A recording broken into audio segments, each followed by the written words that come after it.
It's your boy Roots, and we got Austin Smith over here, big Hunter x Hunter fan, a big fan of Hisoka. Yes, sir, yes, sir. And he's playing a very unique and interesting deck, especially in this format. He's been playing for a while. He's pretty proficient with it. Take it away to your deck profile. Alright, so we're playing the Ogdoadic Dragon Link deck.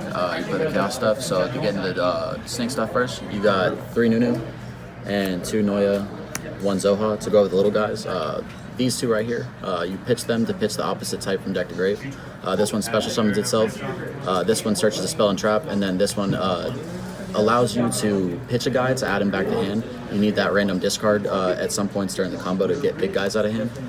For the big guys, you play Curse, Alert, 1 Queen, and 1 King, as well as the Deity.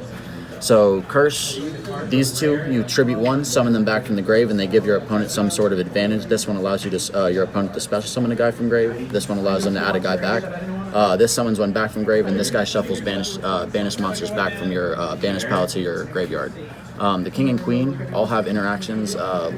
So if they summon a monster from grave, she has an interaction. If they add a card to hand, he has an interaction. This is like a Dark Law. This is a non-targeting send. And the best one of the 3 is the Deity. He sends all monsters on the field that weren't summoned from the grave to the graveyard as a quick effect once while he's face up. These ones require 2 tributes to summon them from the grave, and this one requires 3. But you can get them out of deck pretty easy through Snake Rain, obviously the most broken card for the reptile archetype, and then Ogdoadic Water Lily. What this card is a Foolish Burial. On resolution, if you have 5 reptiles in graveyard with different names, you can summon one back. So the reason I play 2 is so that I have a follow-up to bring back the Deity multiple times, or I can use it to bring back the King or the Queen, even the Zoha, to be able to go off on my combo. That's it for the Snake engine. It's just 15 cards. It's all you need for right now because there's not enough Snake support for this. Anyways, into the Chaos stuff, you play each of the babies. I play a Valk just for an extra extender, and then the Chaos Dragon Levianeer. 3 Chaos space to search out your stuff. Then you also play 2 Tracer, 1 Recharger, 1 Synchron, and 1 Absolouter. I noticed other people that are playing this list don't play the Absolouter or the Synchron. I think Absolouter is really strong in Synchron too, because follow-up, you can go into a Savage Dragon with these. Also, during the combo, this allows you to search Rechargers so that you can guarantee that play to make a Synchro 8. To finish off Rockets, you play 3 Quick Launch and 1 Boot Sector Launch. The rest of the dragons are 1 Brotar for the combo, 1 Safrit for Recursion. You actually really never resolve his first effect. You need Diablos to hand rip, and then that's it for the dragons. The dragons really facilitate the snakes mostly because you use those to make seals, and then you go into the Chaotic Ruler to mill 5, and then you bring back your snakes from there. Just for some hand traps, I played 2 and 1. I only own 1 of these, otherwise I'd probably just played 3. I played the Ogre for just rogue matchups because this is locals. And then last 3 cards are Allure for draw.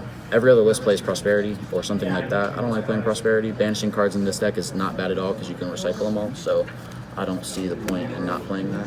Extra deck, Striker Dragon, Pisty, LP, Ripperdokus. Use Ripperdokus to turn your snakes into dragons so that you can go into your Dragon Link combos. Protector Whelp is a generic dragon that only requires generic materials, so you can use your snakes to go into him while your guard dragons are on board to get your zones. So usually you'll go Ripperdokus, then make this, and then make this, so then you have your zones there.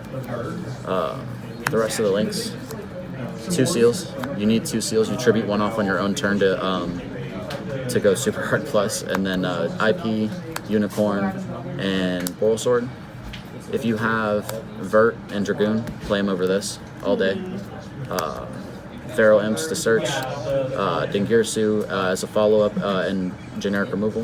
This card is broken. Xenophon stops your opponent from, and you and your opponent from summoning from grave. It becomes big. This card is always at least a 4,000 ass when you summon it during the combo.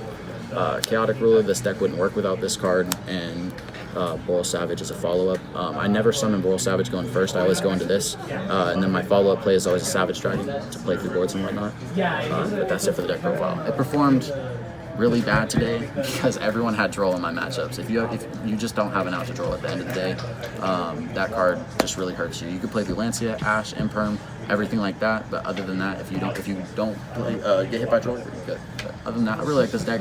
I just recently started playing this from Shadal's. Been playing this for a while, so I highly recommend picking up the Ogdoadic engine. Yeah, trying it out. Thanks again, Austin. Yeah, of course. Until next time, guys. Peace. Thanks, man.